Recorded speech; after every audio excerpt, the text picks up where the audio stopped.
Hello everyone, it's me Divya from Nepal, and in my YouTube channel I mainly upload videos about fully funded scholarship in South Korea, life in Korea and travel around Korea. And if you guys are new to my channel, please don't forget to subscribe to this channel and press that notification bell. And today in this video I have one friend of me. Hi. And we'll be talking about Anything. She's going to be asking me so many questions today, and I hope that you will enjoy my insight. And my name is Toyiba. She forgot to mention that. And I'm also a student in our school, and we've been friends for a while. I'm so happy. Yeah. Kyungpook National University. Our majors are different. I'm in mathematics department and she's in the sciences, like basic STEMs. You are also science. Yeah, you also stick at my own. You go to the farm and everything. I just sit in the lab and read textbooks. So yeah, thank you, and it's nice to meet you guys. Please subscribe. Yeah, and guys, recently Toiba also started a YouTube channel. Oh yeah, oh my god, yes, you can catch me on Catch Up with Toyiba. That's the name of my channel, and it will be here somewhere. Yeah, please subscribe. Please subscribe. Thank you so much. Yeah. And she also has a Twitter. Yeah, and in Twitter she's celebrity. I try my best, 44,000 followers, God. Oh my god, celebrity. Oh my god, thank you. Yeah, you can follow me on my social media. It's mus__toy on Twitter and MUSTOYY on Instagram. I'm also very active on Facebook, so you can follow me anywhere and ask me any question about whatever we're going to be talking about today, or any other thing regarding studying and living in Korea. I also like traveling, so if you need tips, please ask me. I'm happy to talk about it. And also watch your Insta feed, right? There are lots of links there. Yeah, on my feed I talk about my lifestyle, basically about being in Korea and moving to Korea from Africa, from Nigeria. I also talk about traveling because I work with so many organizations, so I post about interesting and beautiful places in Korea. So follow me and subscribe to my channel and interact with this post, interact with this video, please. That's how I will know you love me. I love you too. Wow, so good intro, right? Thank you. Okay, so Toiba, let's start with your motivation to come to Korea. Well, I'm sorry to disappoint you, but I was never interested in coming to Korea. I'm not going to lie to you, okay? But it's interesting because I don't regret coming to Korea at all. At first, I was very scared because I thought it's too far from home. Do you know that if you take a flight from Nigeria to Korea, it takes 18 hours to get here? 3 times than mine. You see, it's so far. So everybody was very scared, and we didn't have many information except for what we see in the movies. So everybody was so scared, and I was really scared about, what's it going to be? I'm going to be all alone. But thank God for my community. Now I am very happy here. I can relate with a lot of people. I get so many people to spend time with whenever I feel bored. So my motivation generally was actually to further my studies. I wanted to get my master's, which I just graduated from. Congratulations. Thank you. And then I got admitted for my doctorate. I was starting. Congratulations. Thank you. I was starting in March. I'm so happy about that. And basically, I think the main thing is just to continue my studies, learn more. And Korea is a very good place to learn because it's a very developed country. You get taught with recent textbooks, and you get so many exposure to actually apply what you've learned in textbooks. So I think I'm happy about that, and I'm very glad that I'm progressing in Korea in that regards. Yeah.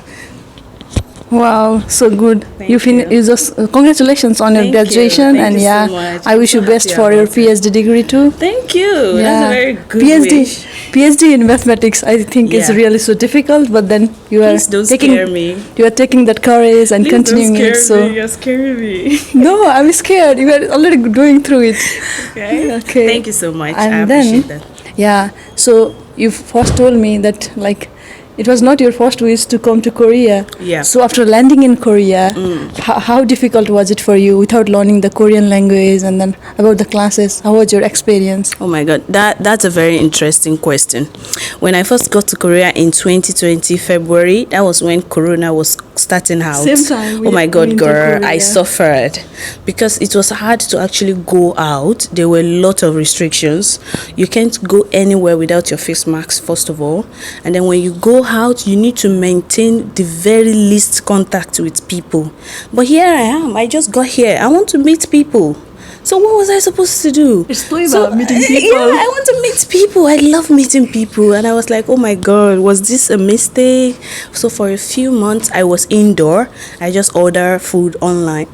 I get my things on Coupang, our ordering app. So it was tough at that time. And that was when I started searching for opportunity online about things that I can do as a foreigner in Korea, and I got recommendation for online supporters where you visit places and then you post about them, and that was how my journey started about traveling and posting content, and that's how my social media grew, and I was able to like see it as an hobby, and I enjoy doing it now. So yeah, it was a little hard, but like I said, I have a community of other Nigerians here in Korea, so sometimes when I feel a little bored or I miss home, I go to them and I talk to them. You know, we talk about things happening at home, and by the time I get back home, I feel fueled to go again. So yeah, that's that on that. So, how about your experience in the class? Taking lectures in Korean. How do you feel about this? Oh my God, Dibia. Okay, like she said, I'm a university scholar. I'm not a Korean government scholar. So it means that I didn't study Korean language in-depthly. Like my Korean courses were just like introductory courses where you just learn about basic communication for good cultural integration into Korean society. So it was hard for me to cope in classes. Right now, my department started offering courses in English. Wow, But as at that time, it's really good. As at that time that when I arrived, it was offered in Korean language. It means that out of all of us in the class, I was the only one who didn't understand Korean.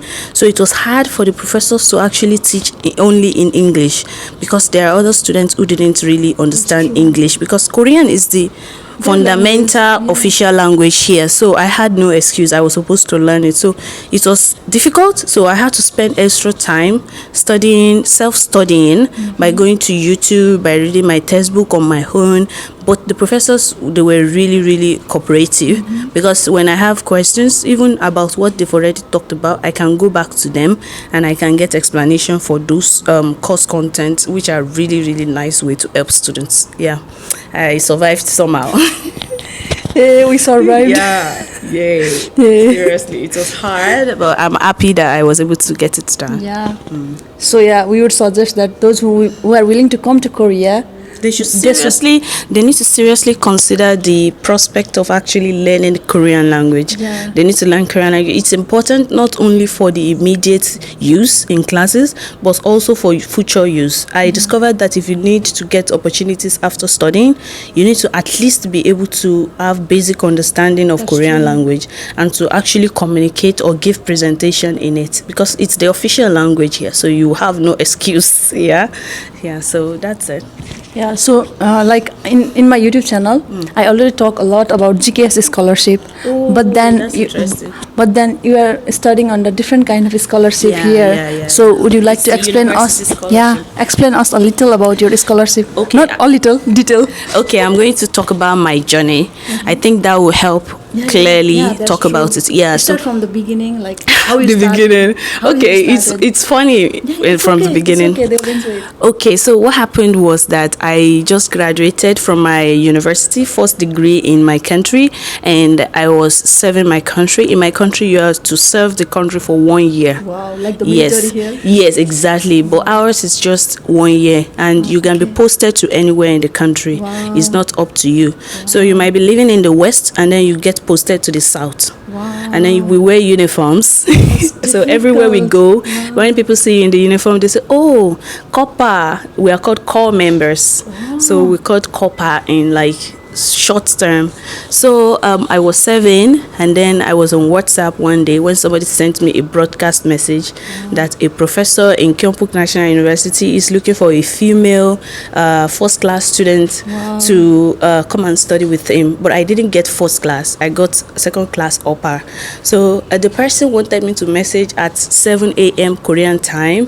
The person is also here. He's one of the people in our community. He's like a faculty member in his department right now, and I'm forever grateful to him. If you're watching this, thank you so much for everything that you did. I'm so grateful. Thank you. Yeah, because of you, I made a because of you, I'm in Korea, so it goes a long way.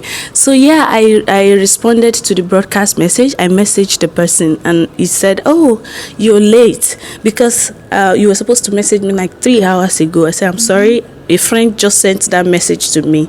That's why I'm messaging." So he asked me if I had the documents needed to travel out of the country. I didn't have some of them, so he said that I should get them. Fast forward, I was able to get the document, and I was able to start the process.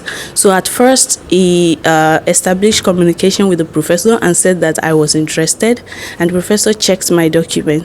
He checked my transcript, and he was like, "Oh yeah, she's the best fit, so she can come." That's how the process started. So basically, the university scholarship is called KINGS, Kyungpook National University International Graduate Scholarship, right? Graduate Student Scholarship. Yeah, it's KINGS, KINGS. So yes, we are KINGS. So if you type it on Google, you're going to see the information about its requirement. But the basic requirement is that you have a very strong CGPA for your first degree, and then that you get a professor here who will be your advisor, who is willing to advise you for your studies here, one, and is willing to actually pay your stipend from their lab projects. So once you get this permission from this professor to apply, I think the rest is easy. The only problem that can be are two. It's either you don't get the full scholarship, because it's either you get 100 tuition waiver or 50% tuition waiver, but everybody doesn't have the money. So some people, when they get 50%, they are unable to come here because they are unable to raise the 50%. So if you get the 50%, sometimes the professors offer to pay it for you, and sometimes they ask you to pay it back. The second problem is that you might find it hard to get visa to come here, but when you get the university scholarship, the university helps you until you get to Korea by giving you relevant information, by sending down the documents that you need, such as financial documents and admission certificates to your home country, which you will use to apply for visa.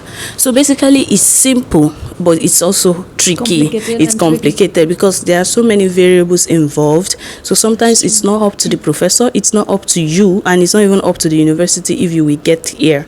But you have to try, right? So the problem that people usually have is how to get advisor. When they write professors, how do they write them to convince them that they are serious and they really want to come and study? So I usually give them samples of how to write their emails. There are so many samples online. So I usually give them samples, and I usually send my SOP. I send my SOP to people, use it to write your own and send it to the professor, attach your CV, tell them which area you lack. Thank you so much. I try my best. I try to give back to the community.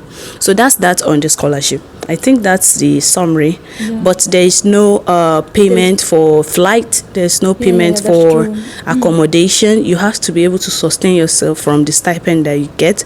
So it is important that you touch base with your advisor or your stipend and the amount that you will be paying by the time you get to Korea before you leave your home country. So yeah, I've been on the university scholarship since I got here in 2020. Wow. Yeah, thank you.